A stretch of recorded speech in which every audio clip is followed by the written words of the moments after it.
Hey, thank you so much for sticking around the Tailgate Show.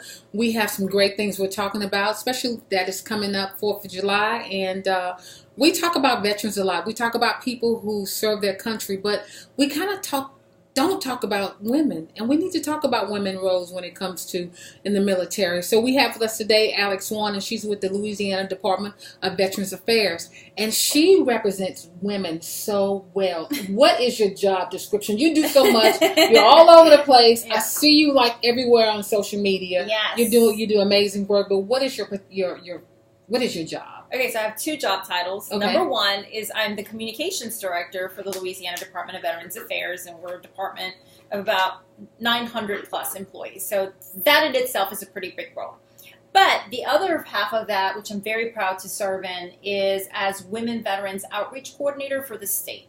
So that means that my main focus is in helping women veterans get the support and the services that they need. Mm-hmm. Now, what's some of the support and services that they need? Well, it can be something as simple as where do I go to get assistance for benefits or for education? That I can point them in the direction. Sometimes it can be how do I know if I qualify for burial? Okay, well, let's talk about that. Mm-hmm. But sometimes it can just be building networks, because what you find with women veterans, and I know in my case, when I got out, I had so much guilt I felt so much guilt about having missed that birthday or that baseball game or that thing that was so important to my kids that I just kind of shoved it all in a box way in the back of my head. And I'm like, nope, I'm jumping right into mommy and wifey role, and I'm just going to forget about all that until it eventually bubbles up to the surface, and you can't really move forward if you haven't dealt with the stuff that you've seen in the past. And so that is what I see more and more. And a lot of the women that call are just kind of at that breaking point where they're like, I've been going for so long, and I'm trying to be everything for everybody, and I just want somebody that I can talk to. Right. And so it was really important for us to start programs like coffee conversations, where once a month we were calling up and just talking, having, free reign of anything. And it can be, we had one female veteran that had been getting chemotherapy at a facility and had to drive an hour in order to go get that, and then drive herself home an hour back. And it just... stuff like that shouldn't be happening. And so once we're aware of it, we're able to make the connections and link her up with the people that can support her. Even if it's just, or I had another female veteran was like, I refuse to go back to the VA because, every time I go in there, I feel like a piece of meat. I'm being harassed. Well, okay, fine. Let's team you up with another female veteran that's going to go and sit with you and make sure that we shut that noise down, because it shouldn't be happening. Well, that's a good question, because my next question was, when health challenges arise for women vets, how can a vet get the help that they need? Well, it depends on the issue, obviously, but I will say that there are lots of different things available. But one of the things that we see that's lacking is OBGYN services at the VA healthcare facilities. Now, really? I know, it's crazy, because we do encompass about 10% of the active duty and veterans population, and, we're slowly increasing. But it's still not something that's easily accessible. Sometimes you have to wait for very long periods of time. So, and then we have the VA Choice program, which some people love, some people hate. What is that? VA Choice is when, let's say, there isn't a healthcare provider at the VA that can actually help you with whatever medical condition you have. You can be referred out to a private facility. And it's a wonderful program when it's funded properly and it works. The issue sometimes happens to be, or the concerns that we hear, is that that medical provider didn't get paid by the VA Choice program, and then that veteran gets stuck with these bills, and you're having to go back and forth. And so it can be frustrating and discouraging for people. So a lot of times it's just educating them and putting them in touch with actual human beings that can help them, versus a lot of time you call the VA and it's just hotline numbers and you hear a bunch of different buzzing noises and different answers, and you just want that one-to-one. And so now we have great contacts with patient advocates all across the state, and then we also have with very specialized care provider like the military sexual trauma providers, suicide prevention managers, women veteran coordinators, and now that we have those lifelines, we can say, hey, this is the veteran that they need this. Can you please help them? Now, what is the greatest need? A lot of times it's mental health. It's just being able to talk about some of the experiences, but a lot of it's not even mental health that is the biggest priority. It's just having a network, somebody that gets what you've been through. And there's just so few of us that have put on the uniform and served. You're talking about women? Yes. Well, I'm talking about women veterans. There's so few of us in the state, and we're co-located all over it. It's really hard to find one another. So we've done things like get-togethers at movies. We went to see the Megan Levy movie. And since all of us can be in the same area, we did like a Facebook Live where we were able to share pictures from the folks that were up north. We had a group here in Baton Rouge and one over in the North Shore. We're like, hey, everybody's, you know, in their own little group watching it. But it was great because that was also a movie for the first time where you had a female veteran in the lead. So we love that. That was fantastic. We've done hiking trips. We've done women, like lunch and learns, women vet lunch and learns, where we bring topics like self-care, or making, you know, effective connections with one another, and those were very successful as well. Well, something you said earlier that I've never thought about, you know, the guilt that, you know, most women vets go through because they leave their kids. I mean, with men, it's a little different, I think. You know, no offense to men. We love our men. Absolutely. But, you know, it's a little different when you're a mom and you have to leave your kid for a certain amount of time. Oh, my gosh. It's devastating, you know, because one of the times when we moved to Denham after Katrina, we were the only dual military couple there at the time. So I spent a lot of time educating the educators on what the deployment cycles look like and what my children were going through. And there's this great book called The Kissing Hand, right? And I don't know if you've ever read it, but it was very effective. I brought it to Noah's classroom and I read it to them before and after. And basically, you plant the little kiss, right, on the palm of your child's hand. And then while you're gone, they put it up to their cheek. So their friends know if they're having a tough day and they've got their hand up to their cheek, it's because they miss their mom and they're getting their kiss, right? Or their dad. It works both ways. And I also left a lot of, because we used to do story time every night, and I was gone for a long period of time, so I left like 12 different stories recorded on this thing, and he could pick the book and play the thing.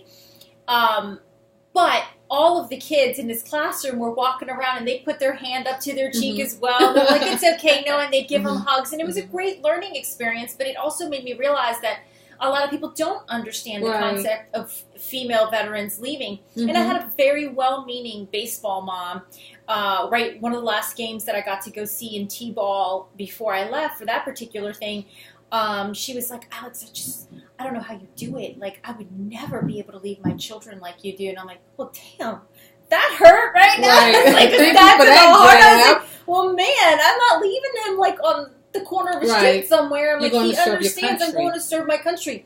And he was really cool about it, but it is a very difficult transition, and it's important for the public to know and understand what the deployment cycles look like for children. Because, I mean, you and I, we agreed. Like, we signed up to serve our country, and I did it proudly, and I took all the good and bad that came with it, but my children didn't. And so it's important to educate folks on what they're going through as well. So what is the most important job that you have with the Louisiana Department of Veterans Affairs?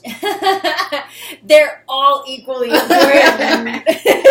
But my passion happens to be women veterans. Like I said, I share my story a lot because I went through some very difficult times when I was in the military, and I struggled a lot when I got out. Just being able to find my voice and being able to deal with the trauma in a healthy way versus constantly finding new ways to hurt myself or punish myself because of the things that I felt like I was responsible for in some way.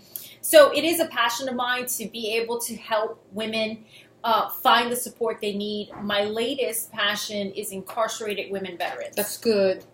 Because we now know that, well, it's not that veterans as a whole make up a huge number of the population of incarcerated folks. Right. But the female veterans that seem to wind up in the system more often than their male counterparts. And I want to be able to be part of that solution. And I want to be able to talk to them about the benefits that they can apply for what they'll still in and about the mental health counseling that they can obtain and the support that they can have so that they do have a good network by the time that they get out. Wait, you said it's women will go in quicker to prison than men? They will come back. Okay. So if they've already been in the system, we're seeing that the recidivism rate is higher for them. Really? Why is that? Undealt trauma. A lot of trauma that hasn't been dealt with that got them in the first place. I've met MST, military sexual trauma survivors, that hadn't dealt with that pain, and so their families don't know how to deal with them because they're shutting everybody out. They wind up on the street. They get on the street. They get into these bad situations. Something triggers them. They react. They end up in the system. While you're there, you're still not dealing with it. You're still not getting the counseling and support that you need. The same cycles continue. And I want to I think we all need to be more involved in finding a way to help them break those cycles. I agree. Now, what are some of the things that you guys put into place to help women vets when it comes to trauma and other kind of concerns and challenges? Like I said, the biggest things and the things that we're very proud of and the Secretary has been wonderful about is making sure that people are trained. It seems like such a simple concept, but it's actually pretty huge to have every single Veterans Assistance Counselor have a better understanding of what it means and what to say when it comes to military sexual trauma. That's good. You know, it's very important that they feel supported and not judged when they go in. And the big thing that I like to tell people, and a lot of folks don't understand this, is the veteran centers that exist all across the state, whether or not you are service-connected and you can go obtain health care at a VA healthcare facility, if you are a combat veteran or a survivor of trauma, you can get free counseling services. And so can your partner and your families. That's good. And people don't know that. No. So the big thing is pointing them to these places and saying, hey, there are folks there.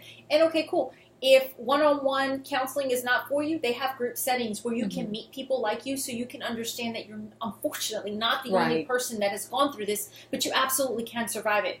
Well, sound like you advocate a lot for women vets. I do.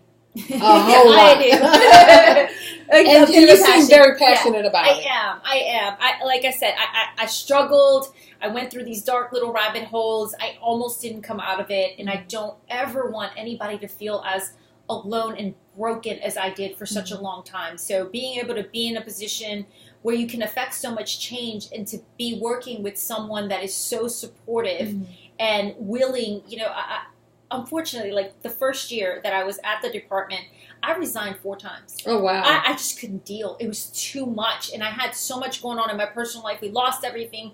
My husband, who's a combat vet, had a brain tumor. He almost killed me. Like, it was just bad. It was really bad. And it triggered a lot of dark things, memories in me. And I was like, look, I can't do it. I don't want to embarrass the department. I want you to just let me go. And Colonel pulled me aside and he's like, let me tell you something. You're not going anywhere. I see a great deal of potential in you. That's and what good. I need you to do is go get help. I'm like, I don't need help. I'm good, right? I'm mission-oriented. I've got You're this. strong. I'm fine. Right. I'm good. He's like, no, I seriously, I need you to go get help. I was like, fine, whatever. I was angry about it. I fought him on it, and I finally did it. And I was like, oh, damn, this is what it feels like to have a day when you don't have all this weight carrying you down, you know? Right. And so there are probably other women who are vets that feel the same way. Absolutely. That go through the same thing. And so you use your life experience to help them along the way, to let them know that if I can do it, you can do it, and there's help. Yes. Well, is mental health, I mean, a big challenge when it comes to, you know, military vets? It is. A lot of times, you know, I know for me, when I was security forces, you can't really be fatigued for a mental health condition because then you lose your weapon and then you can't serve and you can't deploy and you feel like you're letting everybody down, so you kind of keep it to yourself. And a lot of people go through that, men and women, either way. But what happens when you get out as well is that you haven't dealt with a lot of that stuff, and it just, like I said, it bubbles up and you find very unhealthy ways. So I end up running across female veterans and it breaks my heart. They are basically hurting themselves in different ways, whether it's through alcohol, drug use, cutting, so many different things, bad relationships. And it's being able to say to them, hey, listen, I've been where you are. I know that pain, and I want you to know that there's a way out of this.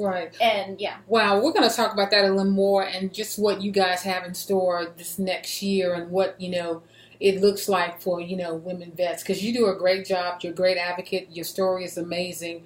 But, you know, it's something that we just don't talk about. And me sitting here listening to you, I'm trying to concentrate and focus and do my job. But I'm like, that's right. I never thought of that. So you bring stuff to the surface that we need to know as civilians, because that's what I want to do. I want to charge people to get involved with you guys. And we're going to talk about that because we need you to get involved. So don't go anywhere. We're going to tell you how you can get involved and how you can hear more of Alex's story, because she's all over the place. So don't go anywhere. We'll be right back.